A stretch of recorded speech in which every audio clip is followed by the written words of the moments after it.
Berarti Pak Sambo pidana mati dengan syarat untuk dapat dilakukan sanksi mati. Ketika Pak Sambo 10 tahun menjadi baik ya tidak jadi mati. Pengadilan Tinggi DKI Jakarta menguatkan putusan hukuman mati yang dijatuhkan Pengadilan Negeri PN Jakarta Selatan terhadap mantan Kepala Divisi Profesi dan Pengamanan. Perdebatannya kemarin kan adalah perencanaan, karena hukuman itu memang nanti adalah domain dari majelis ya.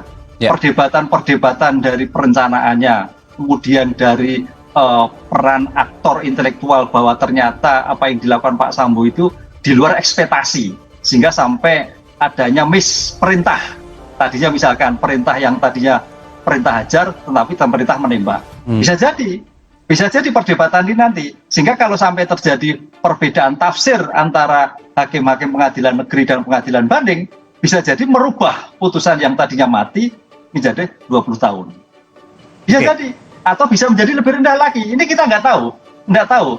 Tapi kalau kita lihat ya, kayaknya melihat hukum itu tidak dalam dalam situasi yang ruang hampa, Mas. Lihat perkembangan yang sekarang ini, karena melihat perkembangan koreksi kembali, kelihatannya kok menguatkan kembali, tampaknya begitu ya. Tapi kalau tadi maaf saya ulang sedikit, tapi kalau berdasarkan pertimbangan hakim tadi, ini kan kalau saya tangkapnya berarti kan tergantung sesuatu. Nah, sesuatunya ini apa yang harus kemudian dilakukan tim penasihat hukum?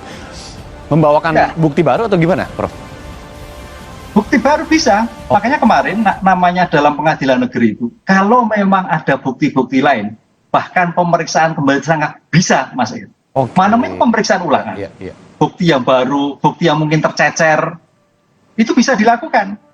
Makanya kita nggak tahu kemarin apakah itu digunakan atau tidak, atau kalau memang ada bukti lain atau tidak. Namanya pemeriksaan ulangan. Jadi bisa diulang kembali, termasuk penuntut umum bisa mengajukan bukti lagi, termasuk juga terdakwa kuasa hukumnya mengajukan bukti lagi, bukti-bukti tambahan untuk membuat argumentasi bahwa si Sambo itu tidak seperti yang didakwakan dalam pasal 340.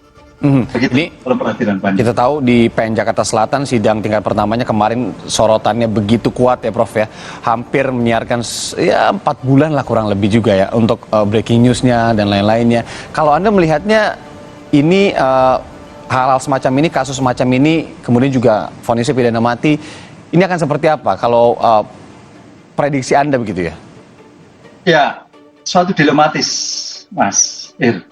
Di dalam undang-undang memang ada tercantum pidana mati. Tapi pelaksanaannya, kalau kita lihat perkembangan politik hukum sekarang, Mas, pidana mati itu kita terjadi tidak ada pelaksanaan pidana mati. Ada namanya moratorium lah, katakanlah gitu. Sebab kalau kita konsekuensi pidana mati, itu ada 200-an loh, Mas. Apalagi terkait narkotika. Itu yang menunggu mati. Padahal dalam konteks ilmu hukum, suatu hukuman itu harus selesai. Hukuman itu finishes operative. Sehingga kalau suatu putusan itu belum dieksekusi, tadi yang 20, itu berarti belum selesai. Nah ini tambah lagi Pak Sambo, pidana mati. Itu loh. Kapan eksekusinya? Ini kalau, agak sulit. Ini kalau berbicara pidana matinya, kalau untuk putusan bandingnya sendiri dengan kasus-kasus yang mungkin di belakang ini ada, mirip begitu ya, ada vonis mati kemudian menjadi sorotan publik juga. Biasanya nanti di putusan bandingnya Anda membacanya seperti apa prediksinya?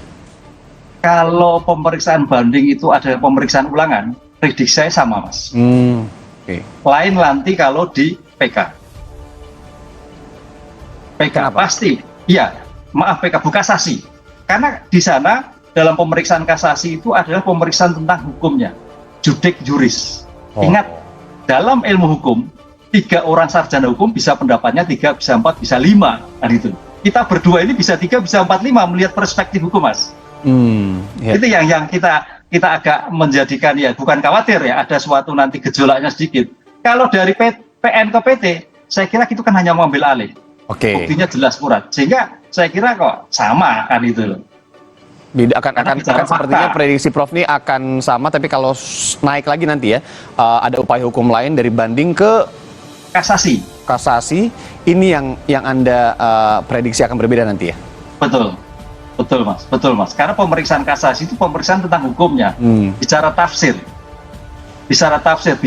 itu kita sama Mas Ir aja bisa tafsirnya berbeda. Iya. Padahal yang dipakai adalah ketentuan hukumnya. Di sini yang harus kita pahami bersama dalam dunia hukum ini, mudah-mudahan nanti ketika seandainya, kita kan berandai-andai, ketika seandainya misalkan dari putusan kasasi itu berbeda, ya jangan sampai menjadi heboh kan begitu loh. Tapi kalau ini putusan sama, rakyat menjadi kembali tenang. Ekspektasi politiknya damai gitu loh, Mas. Ya. Berarti kalau mengajukan upaya hukum lanjutannya lagi seperti yang Prof sampaikan, kasasi, kemudian nanti ada PK. Ini kira-kira berapa lama ya, Prof ya, kalau untuk prosesnya sendiri sampai nantinya ya di tingkat terakhirnya begitu? Disinilah dalam pemeriksaan hukum pidana itu kalau bicara asas cepat itu agak sulit cepatnya. Memang dalam peraturan-peraturan Mahkamah Agung ada dibatasi, misalkan perkara yang menarik masyarakat ini tidak lebih dari 3 bulan. Ini bagus nih, banding 3 bulan selesai. Nah, kemudian demikian juga kasasi. Kasasi itu nanti 14 hari setelah putusan banding ini, maka Pak Sambo punya kesempatan untuk mengajukan kasasi. Pertanyaannya, sampai kapan? Itu juga kasasi diatur secara undang-undang, tidak jelas kapan selesainya. Tapi peraturan Mahkamah Agung membatasi. Kan itu loh. Lah, yang menjadikan sulit itu ketika nanti peninjauan kembali, Mas. Kenapa tuh, Pak? Peninjauan kembali ya, jadi upaya hukum itu ada upaya hukum biasa dan upaya hukum luar biasa. Upaya hukum biasa itu yang terkait besok diputus banding, yang kemudian kasasi. Upaya hukum luar biasa terkait dengan peninjauan kembali, hair signing. Lah, ketika hair signing ini memang tidak ada batas waktu. Itulah yang kemarin diperdebatkan. Ketika Pak Sambo ini nanti diputus seandainya pidana banding itu mati, kasasi mati, kemudian nanti 2020 berapa? 4 ya? 2026 berlaku KUHP baru, maka dalam hal terjadi perubahan undang-undang dipakai undang-undang yang baru. Berarti Pak Sambo pidana mati dengan syarat untuk dapat dilakukan sanksi mati. Ketika Pak Sambo 10 tahun menjadi baik ya tidak jadi mati. Gitu. Jadi let's say begini, Prof. Kita asumsikan ini akan sampai ke PK, begitu ya, upaya hukum luar biasa. Pasti, Mas. Ini kalau ini jadi berkejaran dengan waktu juga ya, Prof ya. Ketika ini nantinya lebih dari 2026, di situ ada peraturan baru di KUHP, kemudian hukuman matinya jadi dalam tanda kutip tidak efektif karena ada aturan baru yang mengatur bahwa ada syarat nanti di sana. Iya. Akhirnya semua pidana mati yang sudah dijatuhkan termasuk 200 ini tidak menjadi mati. Nah itu karena ada jeda waktu 10 tahun ketika yang bersangkutan itu berkelakuan berkelakuan baik direkomendasikan tidak menjadi pidana mati. Ini paham. jalan tengah di KUHP yang baru terhadap teman-teman yang Komnas HAM yang terkait menentang pidana mati. Kan itu.